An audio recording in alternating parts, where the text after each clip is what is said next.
Good morning प्यारे विद्यार्थियों। हमारा जो अध्याय चल रहा है क्लास 9th का, वो चल रहा है खाद्य सुरक्षा भारत में। खाद्य सुरक्षा का मतलब हो गया खाने की वस्तुओं से संबंधित उपलब्धता से, यानी जो खाने की वस्तुएं जो उपलब्धता है, क्या वो समाज में सभी व्यक्तियों को समान रूप से उपलब्ध हो रही है नहीं हो रही। समाज के कुछ व्यक्ति हैं जिनको तो क्या है, आवश्यकता से अधिक खाद्य पदार्थ है, अन्य आवश्यकताएं उनकी पूरी हो रही है। लेकिन समाज के कुछ लोग ऐसे भी है जिनको खाने के लिए 2 वक्त का उचित भोजन, पौष्टिक आहार भी नहीं मिलता।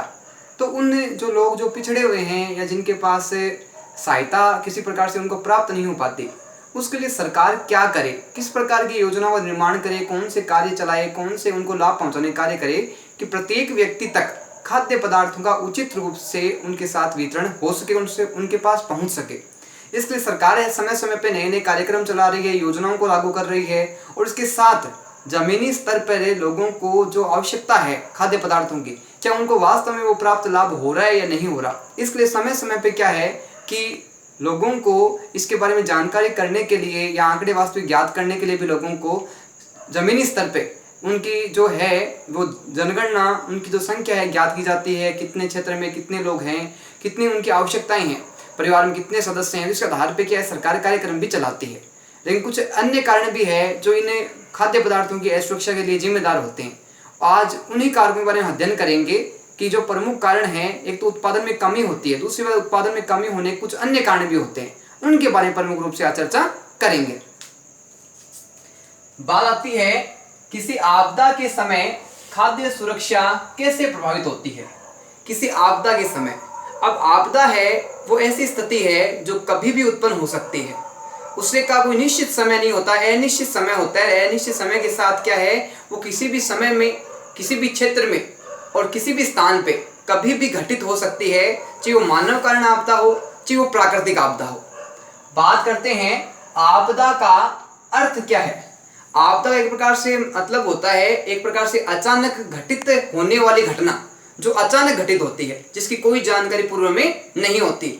आपदा का जो विस्तृत अर्थ है उसके बारे में अध्ययन करते हैं। बात आती है किसी भी क्षेत्र में प्राकृतिक या मानव निर्मित कारणों से होने वाली दुर्घटना, घटना जिसके परिणाम स्वरूप जीवन का पर्याप्त नुकसान होता है। यानी जो आपदा है वो प्राकृतिक क्षेत्र में घटित होती है, यानी जिस स्थान पे हम रहते हैं उस भूमि पे कभी भी घटित हो सकती है, और उस घटित होने के पीछे प्रमुख जो कारण होता है वो प्राकृतिक का भी होता है और मानव का भी होता है। अब ये घटना है किस स्तर पे घटेगी, कितने क्षेत्र को नुकसान पहुंचाएगी, इसका कोई अनुमान नहीं होता। इसके साथ में क्या है कि जो इसके परिणाम होते हैं वो कितने नुकसानदायक होंगे और उस परिणाम को सही करने में कितना समय लग जाएगा, इसके बारे में कोई पहले अनुमान नहीं होता। इस प्रकार से हम ये कह सकते हैं कि जो प्राकृतिक आपदा है वो अचानक घटित होती है, और वो मानव कारणों से और प्रकृति के कारण है वो कभी भी घटना, दुर्घटना है वो घटित हो सकती है, और उसका परिणाम है वो ज्ञात घटित होने के बाद में ही पता चलता है। बात आती है सूखे के कारण खदान में गिरावट। सूखे यानी ऐसी स्थिति जब वर्षा की कमी होती है, वर्षा कम मात्रा में होती है या एकदम निम्न मात्रा में होती है, तो जिसके कारण क्या है कि फसल है वो सही तरीके से उत्पादन नहीं हो पाती, फसलें सूख जाती है, और सूख जाने क्या उनकी जड़ों को पानी नहीं मिल पाता, जिस कारण विकसित नहीं हो पाती और पौधा क्या होता है, नष्ट हो जाता है। जिसके कारण क्या है कि खाद्यान्न में क्या आती है, गिरावट आ जाती है और कमी आ जाती है। बात करते हैं हमें प्रभावित क्षेत्र में खाद्य पदार्थों की कमी, यानी जिन जिन क्षेत्रों में ये प्राकृतिक आपदाएं घटी है, चाहे वो मानव आपदा के रूप में हो चाहे प्राकृतिक आपदा के रूप में हो, उन क्षेत्रों में क्या है कि एक प्रकार से लोगों के रहने वाले स्थानों में, उत्पादों में और विभिन्न प्रकार के कृषि कार्यों में सभी प्रकार से नुकसान होता है। लेकिन नुकसान किन क्षेत्रों में होता है, जिन क्षेत्रों में ये आपदाएं घटित होती है, सिर्फ उन्हीं क्षेत्रों को ये नुकसान पहुंचता है, हानि होती है। बात आती है कीमतों में वृद्धि। जब क्या है सूखा उत्पन्न हो जाता है, यानी कोई प्राकृतिक कारण उत्पन्न हो जाता है, जिस कारण क्या है कि फसलें सही तरीके से विकसित नहीं हो पाती, उत्पादन सही तरीके से नहीं हो पाता, फसलें पूरी की पूरी नष्ट हो जाती है, या कुछ टिड्डी दल के द्वारा आक्रमण वगैरह के कारण भी क्या है, कीटों के कारण भी क्या है, फसलें क्या है सही तरीके से विकसित नहीं हो पाती, जिस कारण क्या होता है कि कीमतों में वृद्धि होती है। कीमतों में वृद्धि क्यों होती है, जब क्या है आवश्यकता तो हमारी अधिक है, लेकिन क्या है कि हमारे पास जो उत्पादन हुआ है वो कम है, जिस कारण क्या होता है, उत्पादन कम होने के कारण और मांग अधिक होने के कारण क्या है कि उस उत्पादन का मूल्य बढ़ जाता है, उसकी कीमत वृद्धि हो जाती है, जिस कारण क्या है कि हमें महंगाई का सामना करना पड़ता है, मुद्रास्फीति बढ़ जाती है। बात आती है कीमत वृद्धि के कारण खाद्य पदार्थ खरीदना संभव नहीं। हम देखते हैं कि जब वस्तु की कीमत बढ़ जाती है तो हमें जो हम पीछे अपनी कीमत चुका रहे थे उसके बदले हमें सामान क्या है, कम उपलब्ध हो रहा है। उदाहरण के रूप में मान लो कि 1 किलो चीनी का जो मूल्य है वो 45 रुपए 2 महीने पहले था, और वर्तमान में वही चीनी क्या है कि 50 रुपए किलो हो गई है। तो उसमें क्या हुआ कि हमें मात्रा तो उतनी ही मिल रही है, लेकिन जो उस मात्रा का जो मूल्य है उसमें क्या हो गया, परिवर्तन हो गया। जहां 2 महीने पहले चीनी की जो मात्रा थी 1 kg, उसका जो मूल्य था 45 रुपए था, और वर्तमान में 2 महीने बाद में उसका मूल्य क्या हो गया, 50 रुपए हो गया। तो 50 रुपए में चीनी कितनी आ रही है, 1 kg आ रही है, लेकिन उसका जो मूल्य है वो क्या हो गया, 5 रुपए बढ़ गया। तो इस कारण क्या है, जब उत्पादन कम होता है और मांग अधिक होती है तो इस कारण क्या है, प्रत्येक वस्तु का इसी प्रकार क्या मूल्य बढ़ जाता है और महंगाई में वृद्धि हो जाती है। बात आती है भूखमरी की स्थिति उत्पन्न होना। कई बार क्या होता है, जब जो लोग हैं वो कृषि कार्य से जुड़े होते हैं, छोटे मोटे उद्योग धंधे कार्य कर रहे होते हैं, और ये प्राकृतिक आपदाएं, मानव आपदाएं उत्पन्न हो जाती है, तो सबसे पहला काम पड़ता है उनके रोजगार पे। उनका रोजगार है वो उनसे छिन जाता है। उसके साथ क्या है कि रोजगार छिन जाने के साथ ही वो जो कार्य कर रहे थे वो कार्य नहीं कर पाते। इसके साथ क्या है कि उनके परिवार की आवश्यकताएं पूरी नहीं होती। तो इस प्रकार बहुत सारी जो समस्याएं हैं वो उनको करनी पड़ती है। इस कारण क्या होता है, भूखमरी की स्थिति उत्पन्न हो जाती है। भूखमरी यानी वो खाने के लिए पर्याप्त मात्रा में भोजन भी उनको उपलब्ध नहीं हो पाता और उनको पौष्टिक आहार नहीं मिल पाता, जिस कारण क्या उनकी शारीरिक समस्याएं हैं, बहुत सारी बीमारियों से वो ग्रस्त हो जाते हैं, पीड़ित हो जाते हैं। बात आती है अकाल की स्थिति उत्पन्न होना।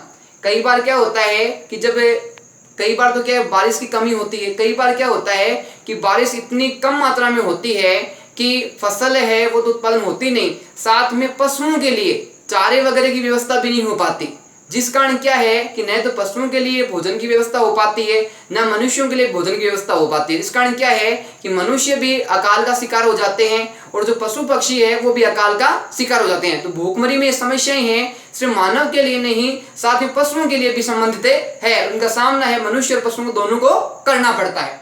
बात आती है सूखे का क्या अर्थ है। सामान्य सूखे का प्रमुख जो अर्थ है वो है पानी की समस्या से संबंधित, यानी पर्याप्त मात्रा में वर्षा न होने के कारण क्या है कि जो कृषक भाई बहन है, कृषि करने वाली जो जनता है वो कृषि कार्य नहीं कर पाती।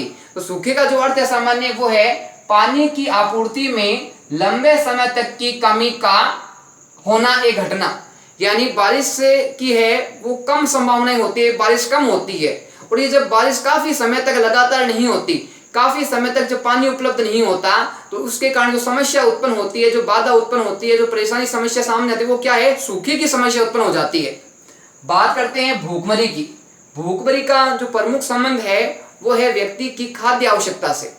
व्यक्ति की खाद्य आवश्यकता जब पूर्ति नहीं हो पाती है और उसको उचित खाद्य पदार्थ उपलब्ध नहीं हो पाते या शुद्ध मात्रा में उपलब्ध नहीं हो पाते या उसकी पहुंच से दूर हो जाते हैं तो भूखमरी का सामना करना पड़ता है। भूखमरी वास्तव में क्या है कि विटामिन, पोषण तत्व और ऊर्जा की गंभीर कमी से है, यानी व्यक्ति को खाने के लिए विटामिन पूर्ण रूप से नहीं मिलते, उसको पोषण तत्व जो भोजन में होनी चाहिए वो उपलब्ध नहीं होते।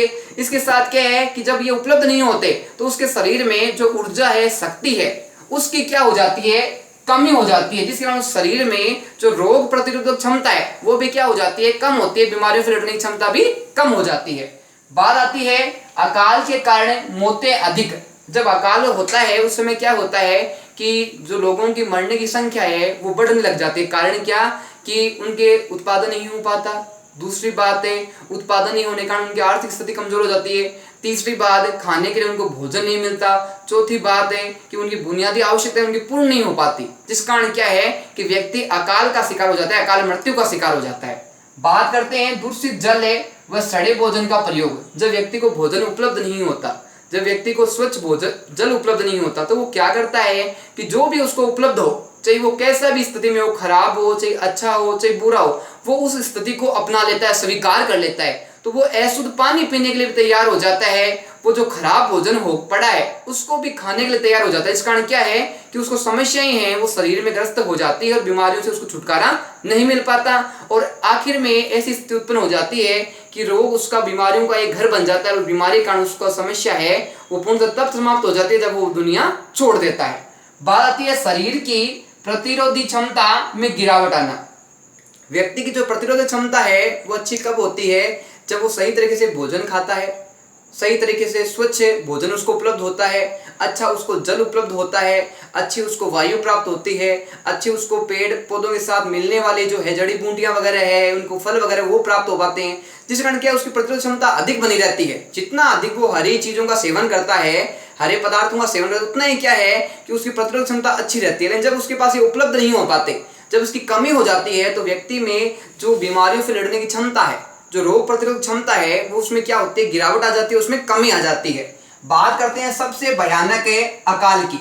भारत में सबसे अधिक भयानक जो अकाल पड़ा था उसमें ऐसी स्थिति हो गई थी कि लोगों के पास न तो अच्छा भोजन उपलब्ध हो पा रहा था, न अच्छा जल उपलब्ध हो पा रहा था, न उसके लिए जो न्यूनतम आवश्यकताएं वो पूरी कर पानी संभव हो पा रही थी। जो ये अकाल पड़ा था, ये पड़ा था 1943 में, जिसको सबसे बड़ा अकाल कहा जाता है। कब पड़ा था? भारत का जो प्रांत है उसमें कब पड़ा था? 1943 में। अब आते कौन से प्रांत में, किस स्थान पे यह अकाल पड़ा था प्रमुख रूप से? तो ये जो अकाल पड़ा था भारत का जो प्रांत है बंगाल प्रांत, उस प्रांत में 1943 में जो ये अकाल है, सबसे भयानक अकाल है, वो पड़ा था, जिस कारण सुविधाओं से व्यक्ति पूर्ण रूप से क्या है वंचित रहने लग गए थे, सुविधाओं का अभाव होने लग गया था। बात आती है बंगाल प्रांत में उस समय 1943 में जब अकाल पड़ा, उस समय कितने लोग हैं, कितने लाखों लोग हैं वो इसमें मारे गए, मौत का शिकार हो गए, अकाल मृत्यु का शिकार हो गए। तो लगभग 30 लाख लोग हैं वो 1943 में जो बंगाल में अकाल पड़ा उसमें क्या है मृत्यु के शिकार हो गए और अपने जीवन की जो लीला है उनकी समाप्त हो गई। चाहे वो खाने के रूप में हो, चाहे वो जल के रूप में हो, चाहे वो किसी भी रूप में हो, उनकी परेशानियों के रूप में हो, उनके कारण क्या है कि उनकी जीवन समाप्त हो गया और मृत्यु के शिकार हो गए। इस अकाल का प्रभाव सिर्फ व्यक्ति पर ही नहीं पड़ा, व्यक्ति के जो व्यवसाय हैं, जो कार्य हैं, उन पे भी व्यक्ति के जीवन पे इनका प्रभाव पड़ा इस अकाल का। तो प्रमुख रूप से कौन कौन से क्षेत्र हैं जिन पे प्रभाव पड़ा उनके बारे में बात करते हैं। तो प्रमुख रूप से कृषि, मत्स्य पालन, खेतीहार मजदूर, परिवहन कर्मी, अनियमित श्रमिक। जब ये अकाल उत्पन्न हुआ तो कृषि के उत्पादन में कमी आई।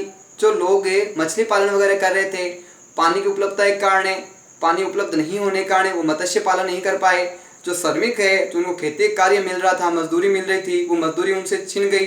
परिवहन कर्मी हैं जो एक स्थान पे दूसरे स्थान पे सामान लेके जा रहे थे, उनके कार्य में कमी आई। इस प्रकार क्या है विभिन्न व्यवसायों पर इस अकाल का प्रभाव है उचित रूप से देखने को मिलता है। बात आती है बंगाल में जब अकाल पड़ा तो उस समय और उससे पहले की जो चावल की उत्पादन की स्थिति है वो किस प्रकार से रही, उसका वर्गीकरण किस प्रकार से किया, इसके बारे में चर्चा करते हैं। बात आती है 1938 में चावल का जो उत्पादन है वो कितने लाख टन हुआ। तो उस समय बात करें 1938 की, तो उस समय 85 लाख टन है वो चावल का उत्पादन हुआ था। कुछ लोगों की ऐसी धारणाएं हैं कि जो ये अकाल पड़ा था ये प्रमुख रूप से 1943 में चावल की कमी के कारण है वो अकाल पड़ा था। लोगों की अलग अलग धारणाएं हैं जिसके सामने आती है। बात आती है 1941 में जो चावल का उत्पादन हुआ था बंगाल प्रांत में वो कितना हुआ था, तो ध्यान रखना 68 लाख टन है वो चावल का उत्पादन 1941 में हुआ था। अब करते हैं अकाल के समय की बात कि उस समय चावल का उत्पादन कितना हुआ। तो 1943 में चावल का जो उत्पादन है बंगाल प्रांत में वो 76 लाख टन हुआ था। इस प्रकार समय के आधार पे हम देखते हैं कि कुछ समय में चावल का उत्पादन अधिक हुआ, कुछ समय में कम हुआ। तो ये असमानताएं हैं वो विभिन्न रूप से पाई जाती है। बात आती है भारत में बंगाल जैसा अकाल दोबारा नहीं, यानी 1943 में जो भारत के बंगाल प्रांत में जो अकाल पड़ा था वैसा अकाल भारत में न तो पहले सुना गया है और न ही बाद में सुना गया है। वो एकमात्र ऐसा अकाल था जिसमें हर प्रकार से जो खाद्य पदार्थ हो, चाहे लोगों के जीवन से संबंधित बात हो, लोगों की बुनियादी आवश्यकताओं की बात हो, लोगों के व्यवसाय की बात हो, हर प्रकार से समस्याओं का सामना लोगों को करना पड़ा। बात आती है उड़ीसा में कुछ स्थानों पर अकाल।